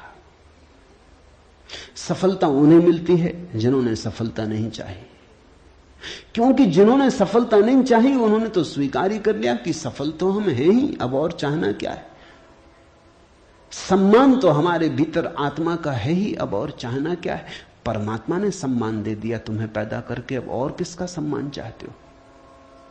परमात्मा ने तुम्हें काफी गौरव दे दिया, जीवन दिया, यह सौभाग्य दिया कि आंख खोलो देखो हरे वृक्षों को, फूलों को, पक्षियों को, कान दिए सुनो संगीत को, जलप्रपात के मरमर को, बोध दिया कि बुद्ध हो सको। अब और क्या चाहते हो? सम्मानित तो तुम हो गए, परमात्मा ने तुम्हें प्रमाण पत्र दिया। तुम भिखारी की तरह किन से प्रमाण पत्र मांग रहे हो? उनसे जो तुमसे प्रमाण पत्र मांग रहे। ये बड़ा मजेदार मामला है। दो भिखारी एक दूसरे के सामने खड़े भीख मांग रहे। ये भीख मिलेगी कैसे? दोनों भिखारी। तुम किससे सम्मान मांग रहे हो? किसके सामने खड़े हो? ये अपमान कर रहे हो तुम अपना, और यही अपमान गहन होता जाएगा। संतोष का अर्थ होता है देखो जो तुम्हारे पास है, देखो जरा आंख खोल के जो तुम्हें मिला ही है। ये अष्टावक्र की बड़ी बहुमूल्य कुंजी है, ये धीरे धीरे तुम्हें साफ होगी। अष्टावक्र की दृष्टि बड़ी क्रांतिकारी है, बड़ी अनूठी, जड़ मूल से क्रांति की है। संतोष और सत्य को अमृत के समान सेवन कर, क्योंकि असत्य के साथ जो जिएगा वो असत्य होता चला जाएगा। जो असत्य को बोलेगा, असत्य को जिएगा, स्वभावतः असत्य से घिरता चला जाएगा। उसके जीवन से संबंध विच्छिन्न हो जाएंगे, जड़ें टूट जाएंगी। परमात्मा में जड़ें चाहते हो तो सत्य के द्वारा ही वे जड़ें हो सकती हैं। प्रामाणिकता और सत्य के द्वारा ही तुम परमात्मा से जुड़ सकते हो। परमात्मा से टूटना है तो असत्य का धुआं पैदा करो, असत्य के बादल अपने पास बनाओ। जितने तुम असत्य होते चले जाओगे उतने परमात्मा से दूर होते चले जाओगे। तू न पृथ्वी है, न जल है, न वायु है, न आकाश है। मुक्ति के लिए आत्मा को, अपने को, इन सब का साक्षी चैतन्य जान। सीधी सीधी बातें, भूमिका भी नहीं। अभी दो वचन नहीं बोले अष्टावक्र ने कि ध्यान आ गया, कि समाधि की बात आ गई। जानने वाले के पास समाधि के अतिरिक्त और कुछ जताने को है भी नहीं। वो दो वचन भी बोले, क्योंकि एकदम से अगर समाधि की बात होगी तो शायद तुम चौंक ही जाओगे, समझ ही ना पाओगे। मगर दो वचन और सीधी समाधि की बात आ गई। अष्टावक्र 7 कदम भी नहीं चलते, बुद्ध तो 7 कदम चले, 8वें कदम पे समाधि। अष्टावक्र तो पहला कदम ही समाधि का उठाते। तू न पृथ्वी है, न जल, न वायु, न आकाश। ऐसी प्रतीति में अपने को थिर कर। मुक्ति के लिए आत्मा को, अपने को, इन सब का साक्षी चैतन्य जान। साक्षी सूत्र है, इससे महत्वपूर्ण सूत्र और कोई भी नहीं। देखने वाले बनो, जो हो रहा है उसे होने दो, उसमें बाधा डालने की जरूरत नहीं। ये देह तो जल है, मिट्टी है, अग्नि है, आकाश है। तुम इसके भीतर तो वो दिए हो जिसमें ये सब जल, अग्नि, मिट्टी, आकाश, वायु प्रकाशित हो रही। तुम दृष्टा हो। इस बात को गहन करो। साक्षिणाम चिद्रूपम आत्मानम विद्धि। ये इस जगत में सर्वाधिक बहुमूल्य सूत्र है। साक्षी बनो। इसी से होगा ज्ञान, इसी से होगा वैराग्य, इसी से होगी मुक्ति। प्रश्न 3 थे, उत्तर 1 है। यदि तू देह को अपने से अलग कर और चैतन्य में विश्राम कर स्थित है, तो तू अभी ही सुखी, शांत और बंध मुक्त हो जाएगा। इसलिए मैं कहता हूं यह जड़ मूल से क्रांति है। पतंजलि इतनी हिम्मत से नहीं कहते कि अभी ही। पतंजलि कहते हैं करो अभ्यास, यम नियम साधो, प्राणायाम, प्रत्याहार, आसन शुद्ध करो। जन्म जन्म लगेंगे तब सिद्धि है। महावीर कहते हैं पंच महाव्रत, और तब जन्म जन्म लगेंगे, तब होगी निर्जरा, तब कटेगा जाल कर्मों का। सुनो अष्टावक्र को। यदि देहम पृथकृत्य चित्ति विश्राम्य तिष्ठसि अधुनैव सुखी शांतो बंध मुक्तो भविष्यसि। अधुनैव, अभी, यहीं, इसी क्षण। यदि तू देह को अपने से अलग कर और चैतन्य में विश्राम कर स्थित है, अगर तूने एक बात देखनी शुरू कर दी कि ये देह मैं नहीं हूं, मैं करता और भोगता नहीं हूं, ये जो देखने वाला मेरे भीतर छिपा है, जो सब देखता है। बचपन था कभी तो बचपन देखा, फिर जवानी आई तो जवानी देखी, फिर बुढ़ापा आया तो बुढ़ापा देखा। बचपन नहीं रहा तो मैं बचपन तो नहीं हो सकता। आया और गया, मैं तो हूं। जवानी नहीं रही तो मैं जवानी तो नहीं हो सकता। आई और गई, मैं तो हूं। बुढ़ापा आया, जा रहा है, तो मैं बुढ़ापा नहीं हो सकता, क्योंकि जो आता है जाता है वो मैं कैसे हो सकता हूं। मैं तो सदा हूं। जिस पे बचपन आया, जिस पे जवानी आई, जिस पे बुढ़ापा आया, जिस पे 1000 चीजें आई और गईं, मैं वही शाश्वत हूं। स्टेशनों की तरह बदलती रहती बचपन, जवानी, बुढ़ापा, जन्म, यात्री चलता जाता। तुम स्टेशन के साथ अपने को एक तो नहीं समझ लेते। पूना की स्टेशन पर तुम ऐसा तो नहीं समझ लेते कि मैं पूना हूं। फिर पहुंचे मनमाड़ तो ऐसा तो नहीं समझ लेते कि मैं मनमाड़ हूं। तुम जानते हो कि पूना आई गई, मनमाड़ आया गया। तुम तो यात्री हो, तुम तो दृष्टा हो जिसने पूना देखी, पूना आई। जिसने मनमाड़ देखा मनमाड़ आया। तुम तो देखने वाले हो। तो पहली बात, जो हो रहा है उसमें से देखने वाले को अलग कर लो, देह को अपने से अलग कर, और चैतन्य में विश्राम। और करने योग्य कुछ भी नहीं है। जैसे लाओत्सु का सूत्र है समर्पण, वैसे अष्टावक्र का सूत्र है विश्राम, रेस्ट। करने का कुछ भी नहीं है। मेरे पास लोग आते हैं, वो कहते हैं ध्यान कैसे करें। वो प्रश्न ही गलत पूछ रहे हैं। गलत पूछते हैं तो मैं उनको कहता हूं करो। क्या करोगे? तो उनको बता देता हूं कि करो, कुछ ना कुछ तो करना ही पड़ेगा। अभी तुम्हें करने की खुजलाहट है तो उसे तो पूरा करना होगा। खुजली है तो क्या करोगे? बिना खुजाए नहीं बनता। लेकिन धीरे धीरे उनको करवा करवा के थका डालता हूं। फिर वो कहते हैं अब इससे छुटकारा दिलवाओ। अब कब तक ये करते रहे? उनको तो मैं तो पहले ही राजी था, लेकिन तुम्हें समझने में जरा देर लगी। अब विश्राम करो। ध्यान का आत्यंतिक अर्थ विश्राम है। चित्ती विश्राम में तिष्ठसि, जो विश्राम में ठहरा देता अपने चेतना को, जो होने मात्र में ठहर जाता, कुछ करने को नहीं। क्योंकि जिसे तुम खोज रहे हो वो मिला ही हुआ है। क्योंकि जिसे तुम खोज रहे हो उसे कभी खोया ही नहीं, उसे खोया नहीं जा सकता। वही तुम्हारा स्वभाव है। अयम आत्मा ब्रह्म, तुम ब्रह्म हो, अनल हक, तुम सत्य हो। कहां खोजते हो? कहां भागे चले जाते हो? अपने को ही खोजने कहां भागे चले जाते हो? रुको, ठहरो। परमात्मा दौड़ने से नहीं मिलता, क्योंकि परमात्मा दौड़ने वाले में छिपा है। परमात्मा कुछ करने से नहीं मिलता, क्योंकि परमात्मा करने वाले में छिपा है।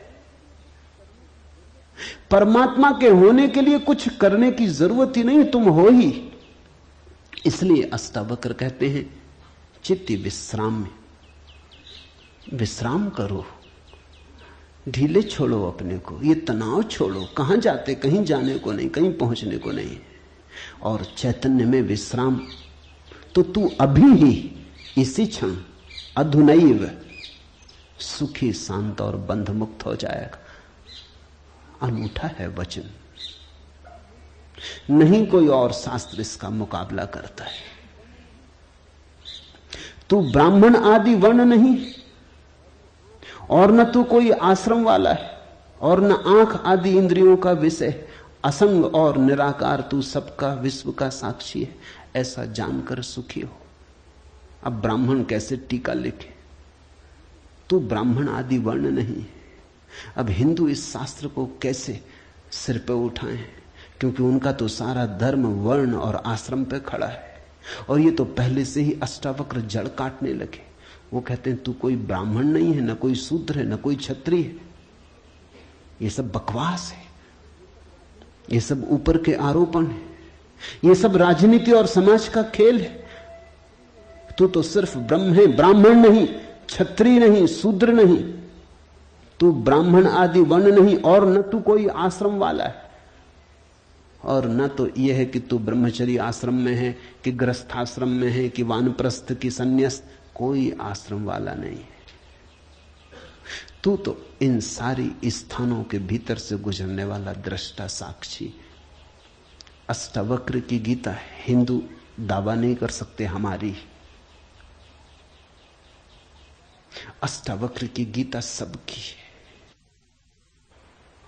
अगर अष्टावक्र के समय में मुसलमान होते, हिंदू होते, ईसाई होते, तो उन्होंने कहा होता न तू हिंदू है, न तू ईसाई है, न तू मुसलमान है। अब ऐसे अष्टावक्र को कौन मंदिर बनाए? इसके लिए कौन इसके शास्त्र को सिर पे उठाए? कौन दावेदार बने? क्योंकि ये सभी का निषेध कर रहे हैं। मगर ये सत्य की सीधी घोषणा है, असंग और निराकार तू सबका विश्व का साक्षी है, ऐसा जानकर सुखी हो। अष्टावक्र ये नहीं कहता कि ऐसा तुम जानोगे तो फिर सुखी होगे। वचन को ठीक से सुनना। अष्टावक्र कहते हैं ऐसा जानकर सुखी हो। न त्वम विप्रादिको वर्णो नाश्रमी नाक्ष गोचरा असंगो असि निराकारो विश्व साक्षी सुखी भव। सुखी भव, अभी हो सुखी। जनक पूछते हैं कैसे सुख होगा, कैसे बंधन मुक्ति होगी, कैसे ज्ञान होगा। अष्टावक्र कहता है अभी हो सकता, क्षण मात्र की भी देर करने की कोई जरूरत नहीं है। इसे कल पर छोड़ने का कोई कारण नहीं, स्थगित करने की कोई जरूरत नहीं। ये घटना भविष्य में नहीं घटती, या तो घटती है अभी या कभी नहीं घटती। जब घटती है तब अभी घटती है, क्योंकि अभी के अतिरिक्त कोई समय ही नहीं है। भविष्य कहां है? जब आता है तब अभी की तरह आता है। तो जो भी ज्ञान को उत्पन्न हुए हैं अभी उत्पन्न हुए हैं। कभी पर मत छोड़ना, वो मन की चालाकी है। मन कहता है इतने जल्दी कैसे हो सकता है, तैयारी तो कर ले। मेरे पास लोग आते हैं, वो कहते हैं संन्यास लेना, लेंगे कभी, कभी कभी ना लोगे। कभी पर टाला तो सदा के लिए टाला, कभी आता ही नहीं। लेना हो तो अभी, अभी के अतिरिक्त कोई समय ही नहीं है। अभी है जीवन, अभी है मुक्ति, अभी है अज्ञान, अभी है ज्ञान, अभी है निद्रा, अभी हो सकता जागरण। कभी क्यों? कठिन होता मन को, क्योंकि मन कहता है तैयारी तो करने दो। मन कहता है कोई भी काम तैयारी के बिना कैसे घटता। आदमी को विश्वविद्यालय से प्रमाण पत्र लेना है तो वर्षों लगते, डॉक्टरेट करनी है तो 20-25 साल लग जाते, मेहनत करते करते फिर आदमी आके डॉक्टर हो पाता। अभी कैसे हो सकते? अष्टावक्र भी जानते, दुकान करनी हो तो अभी थोड़ी खुल जाएगी। इकट्ठा करना पड़े, आयोजन करना पड़े, सामान लाना पड़े, दुकान बनानी पड़े, ग्राहक खोजने पड़े, विज्ञापन भेजना पड़े, वर्षों लगते हैं। इस जगत में कोई भी चीज अभी तो घटती नहीं, क्रम से घटती है। ठीक है, अष्टावक्र भी जानते हैं, मैं भी जानता हूं, लेकिन एक घटना यहां ऐसी है जो अभी घटती है, वो परमात्मा है। वो तुम्हारी दुकान नहीं, न तुम्हारा परीक्षालय, न तुम्हारा विश्वविद्यालय। परमात्मा क्रम से नहीं घटता, परमात्मा घट ही चुका है। आंख भर खोलने की बात है, सूरज निकल ही चुका है। सूरज तुम्हारे आंख के लिए नहीं रुका है कि तुम जब आंख खोलोगे तब निकलेगा। सूरज निकल ही चुका है, प्रकाश सब तरफ भरा ही है, अहिर्निश गूंज रहा उसका नाद, ओंकार की ध्वनि सब तरफ गूंज रही है, सतत अनाहत चारों तरफ गूंज रहा है। खोलो कान, खोलो आंख। आंख खोलने में कितना समय लगता है, उतना समय भी परमात्मा को पाने में नहीं लगता। पल तो लगता, पलक के झपने में। पल का अर्थ ही होता है जितना समय पलक को झपने में लगता उतना पल, मगर परमात्मा को पाने में पल भी नहीं लगता।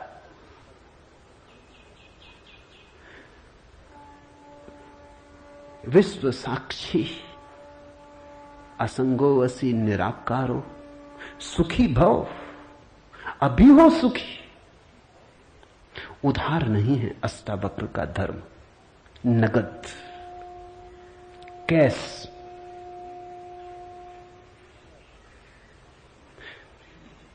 हे व्यापक, धर्म और अधर्म, सुख और दुख मन के। धर्म और अधर्म, सुख और दुख मन के, तेरे लिए नहीं।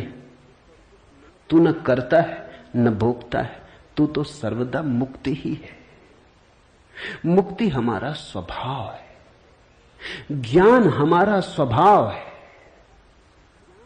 परमात्मा हमारा होने का ढंग है, हमारा केंद्र है, हमारे जीवन की श्वास है, हमारा होना है।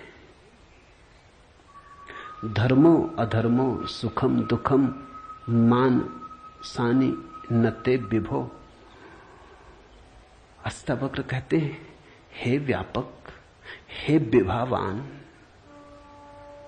हे विभूति संपन्न, धर्म और अधर्म, सुख और दुख मन के, ये सब मन की ही तरंगे।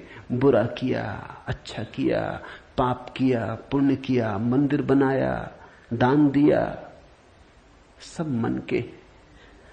न कर्तासी न भोक्तासी, मुक्त एवासी सर्वदा। तू तो सदा मुक्त है, तू तो सर्वदा मुक्त है। मुक्ति कोई घटना नहीं है जो हमें घटानी। मुक्ति घट चुकी है हमारे होने में।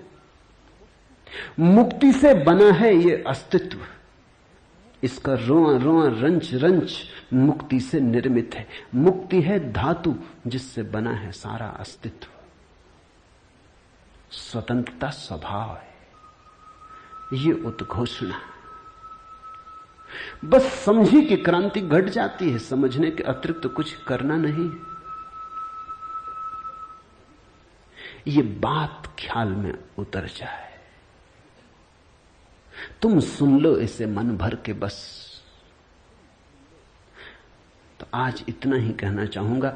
अष्टावक्र को समझने की चेष्टा भर करना। अष्टावक्र में करने का कोई इंतजाम नहीं है, इसलिए तुम ये मत सोचना कि अब कोई तरकीब निकलेगी जो हम करेंगे। अष्टावक्र कुछ करने को कहते ही नहीं। तुम विश्राम से सुन लो, करने को कुछ होने वाला ही नहीं है। इसलिए तुम कॉपी वगैरह नोटबुक लेके मत आना कि लिख लेंगे, कुछ आएगा सूत्र तो नोट कर लेंगे, करके देख लेंगे। करने का यहां कुछ काम ही नहीं है। इसलिए तुम भविष्य की फिक्र छोड़ के सुनना, तुम सिर्फ सुन लेना। तुम सिर्फ मेरे पास बैठ के शांत भाव से सुन लेना, विश्राम में सुन लेना। सुनते सुनते तुम मुक्त हो जा सकते हो। इसलिए महावीर ने कहा है कि श्रावक मुक्त हो सकता है सिर्फ सुनते सुनते। श्रावक का अर्थ होता है जो सुनते सुनते मुक्त हो जाए। साधु का तो अर्थ ही इतना है कि जो सुन सुन के मुक्त ना हो सका, थोड़ा कमजोर बुद्धि का है, कुछ करना पड़ा। सिर्फ कोड़े की छाया काफी न थी, घोड़ा जरा कुजात है, कोड़ा फटकारा तब थोड़ा चला, या मारा तो थोड़ा चला। छाया काफी है, तुम सुन लेना, कोड़े की छाया दिखाई पड़ जाएगी। तो अष्टावक्र के साथ एक बात स्मरण रखना, कुछ करने को नहीं है, इसलिए तुम आनंद भाव से सुन सकते हो। इसमें से कुछ निकालना नहीं है कि फिर करके देखेंगे। जो घटेगा वो सुनने में घटेगा। सम्यक श्रवण सूत्र है। अधुनैव सुखी शांतो बंध मुक्तो भविष्यसि। अभी हो जा मुक्त, इसी क्षण हो जा मुक्त। कोई रोक नहीं रहा, कोई बाधा नहीं, हिलने की भी जरूरत नहीं है। जहां है वहीं हो जा मुक्त, क्योंकि मुक्त तू है ही। जाग और हो जा मुक्त। असंगो वसी निराकारो विश्व साक्षी सुखी भव। हो जा सुखी। एक पल की भी देर करने की कोई जरूरत नहीं। छलांग है, क्वांटम छलांग। सीढ़ियां नहीं है अष्टावक्र में, क्रमिक विकास नहीं है, सडन इसी क्षण हो सकता है। हरिओम तत्सत। आज इतना ही।